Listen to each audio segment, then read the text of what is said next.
esquerda tem ganhado cada vez mais espaço e notoriedade no nosso cenário político brasileiro.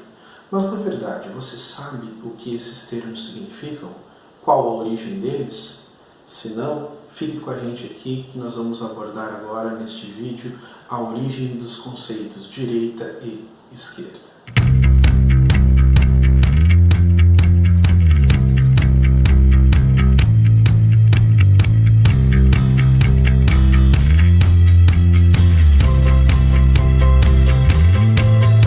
À medida que o debate político brasileiro ele vai se acirrando, noções de ideias como direita e como esquerda, elas ganham certa notoriedade entre a população, que na maioria das vezes não tem compreensão do que esses termos significam. Mas alguns começam então a buscar, a tentar compreender esses termos. Mas qual é a história que existe por trás desses conceitos? Aí nós temos que voltar até o século XVIII, início do XIX, com a própria Revolução Francesa. Ela é o marco inicial desses conceitos. Quando nós tínhamos ali pós-revolução, pós-1789, nós tínhamos ali as reuniões da Assembleia Nacional, existiam dois grupos, os girondinos e os jacobinos. Nessas reuniões na Assembleia, esses grupos sentavam-se em locais distintos. Os jacobinos sentavam-se mais ao lado esquerdo da Assembleia e os girondinos ao lado direito, nas cadeiras, nas poltronas do lado direito dessa Assembleia. Como os jacobinos eles defendiam posições mais radicais, posições de caráter popular, buscavam igualdade social, então logo eles ficaram atrelados a este conceito de que as pessoas de esquerda são populistas. Já os girondinos, que era um grupo de elite, alinhado com as ideias da nobreza, alinhado com as ideias do clero, não gostava nem um pouco da participação popular nas tomadas de decisões do novo governo. Então eles defendiam primeiramente os seus direitos, né, a manutenção dos seus direitos individuais. Eles eram contra então essa participação popular da massa leiga, que eles consideravam leigos. Então esse pessoal ficou mais atrelado à ala direita. Mas essa associação é mero fruto de um acidente histórico, certo? Que se popularizou então, as pessoas de esquerda são populistas e as pessoas de direita são mais conservadoras. Mas a verdade mesmo é que essas noções de esquerda e direita, elas ganharam realmente notoriedade a partir da Revolução Francesa. Por quê? Logo pós-revolução se acirrou um debate, foi travado um debate muito intenso e muito rico entre dois ingleses, a saber, nós temos Edmund Burke e Thomas Paine, dois ingleses, um aliás era escocês. E esse debate, então, pós-revolução, que se iniciou ali na França, trazia duas concepções. Burke, que estava a par ali da Revolução Americana, Burke ele defendia uma política onde a gente deveria preservar as características históricas de um povo, de uma nação.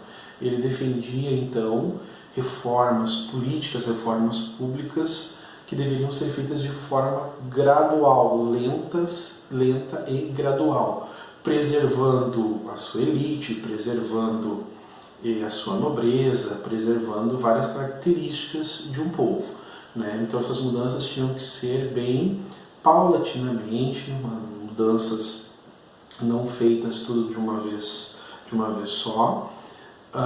Também defendia esses direitos individuais da elite. Já Thomas Paine, ele que teve uma participação ativa na Revolução Americana, ele tinha um espírito revolucionário. As ideias de Paine divergiam das ideias de Burke, né?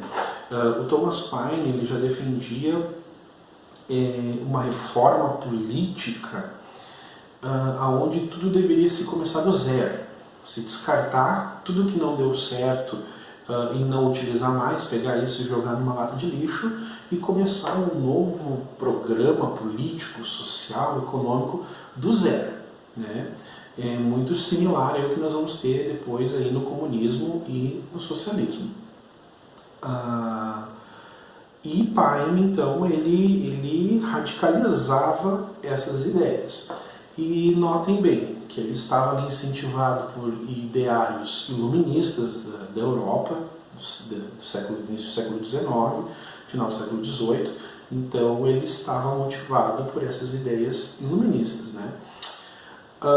Já o Burke, ele dizia que uma mudança política de forma revoltosa, muito abrupta, ela poderia desencadear um certo terror na nação, né? Momentos ou anos ou décadas de terror.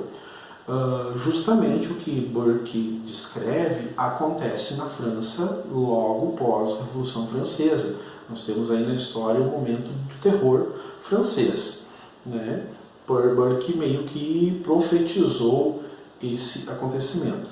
Mas Paine não. Paine era defensor desse novo recomeço a partir do zero, a partir de concepções novas, e buscava também a questão da igualdade social. Então esse foi o debate entre Burke e entre Paine, acabou se tornando o tema central, né, que acabou demarcando ali na França o que seria hoje, o que nós temos hoje como conservadorismo e como progressismo, né? Na ala do conservadorismo ficaria então a direita, né, com mudanças sempre conservadoras, manutenção dos seus direitos, e a ala progressista, do progressismo, aquela ala mais radical, né, mais disposta ao enfrentamento nessa luta a fim de conseguir igualdade social. Percebam que atualmente, devido à multiplicidade que nós temos no campo da política, nós reduzirmos aí a política entre direita e esquerda de um simplismo só, né? Nós temos aí uma multiplicidade muito maior do que isso que nós definimos direita e esquerda. Claro que, falando de Brasil, nós temos uma característica. A direita do Brasil, ela sempre esteve alinhada com princípios e com ideais neoliberais. Esses ideais neoliberais, eles pregam um Estado mínimo, né? Um Estado mínimo se diz o quê? Menos direitos sociais em todas as esferas, tanto na saúde, educação, assistência social, previdência. É o que a gente vê sempre que a direita assume o poder, ela tenta colocar em prática essa forma de interpretar, esse modelo econômico neoliberal, enquanto que a esquerda ela trabalha muito ainda com as políticas públicas, com as políticas sociais, buscando a igualdade social. Apesar de que, quando a esquerda assume o poder, falando de Brasil, eles fizeram uma mescla. Eles também tiveram o seu viés neoliberal, né, com algumas privatizações, com algumas concessões, mas também mantiveram o seu legado de políticas públicas buscando, legitimando a igualdade social. Fato esse que incomodou muito a ala mais conservadora da esquerda, a ala mais progressista. Não gostou muito dessa proximidade da esquerda com ideias neoliberais. Mas esse é o modelo que nós tivemos no Brasil.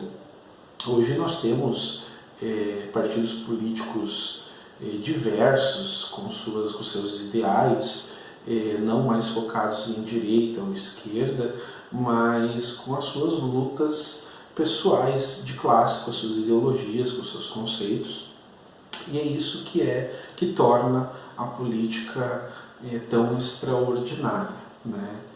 O se fazer política. E cada vez mais nós, cidadãos, devemos participar mais desse viés político, buscar entender mais como que funciona a política no nosso país. Por hoje, então, essa breve introdução do início, o surgimento dos conceitos de direita e esquerda. Espero ter ajudado